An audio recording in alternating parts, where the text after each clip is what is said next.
Assalamualaikum warahmatullahi wabarakatuh. Perkenalkan, nama saya Jessica Regina Putri dari SMP Negeri 7 Mesuji Raya. Di sini saya akan menceritakan sebuah cerita monolog yang berjudul Si Pahit Lidah. Wassalamualaikum warahmatullahi wabarakatuh. Di sebuah desa di Sumatera Selatan, hiduplah seorang pria yang dikenal dengan julukan Si Pahit Lidah. Nama aslinya adalah Serunting Sakti.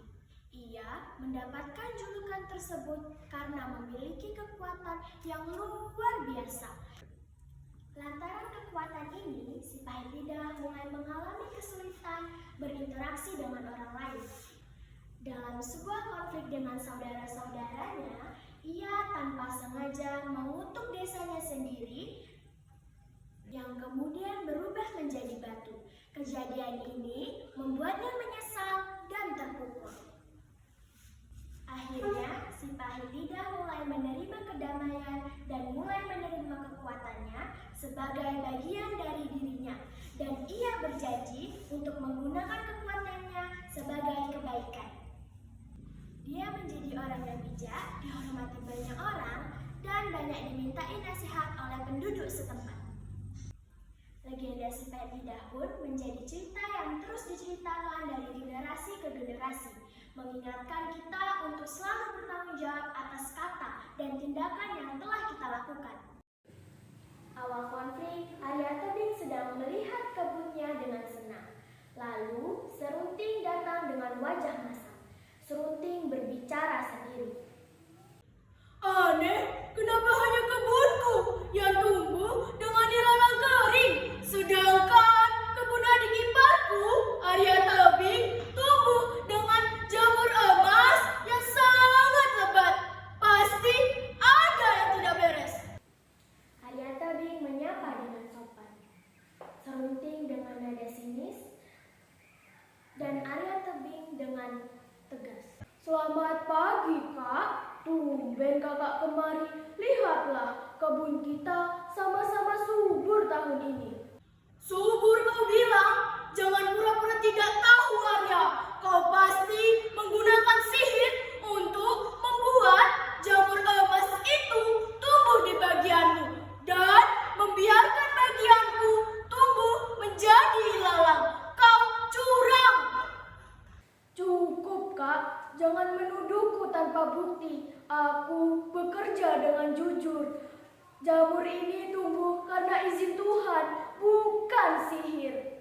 Aku tidak percaya. Kalau kau benar, buktikan. Mari kita bertarung. Siapa yang kalah, dia meninggalkan tempat ini. Jika itu maumu, Kak, akan kulayani tantanganmu. Pertengkaran dan kesaktian. Arya Tebing sempat kewalahan. Namun, ia mengingat pesan kakaknya tentang kelemahan Serunting. Arya Tebing dalam hati. Arya Tebing menebas ilalang di belakang Serunting.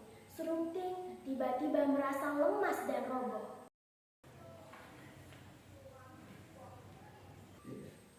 Serunting tersungkur dengan napas terengah-engah. Arya Tebing berdiri dengan tegak.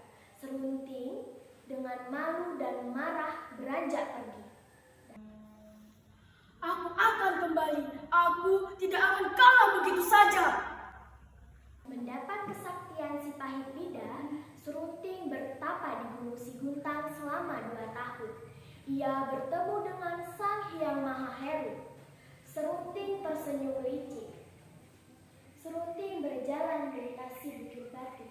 Serunting melihat pohon aren. Serunting menunjuk pohon aren.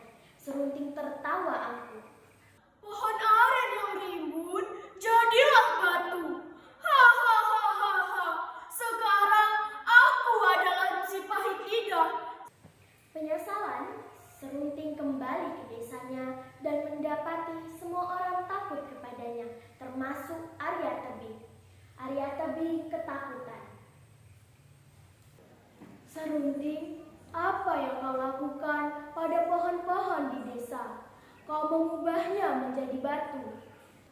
Kekuatanmu seharusnya menolong, bukan merusak. Lihatlah, apa kau bahagia melihat semua orang ketakutan kepadamu. Kekuatan sejati bukan menyumpah, tapi melindungi. Maafkan aku, Arya. Aku salah. Aku akan menggunakan kekuatanku untuk kebaikan, bukan keserakahan. Serunting terdiam dan melihat sekeliling. Ia melihat semua orang menangis dan ketakutan. Serunting menunduk tersadar. Arya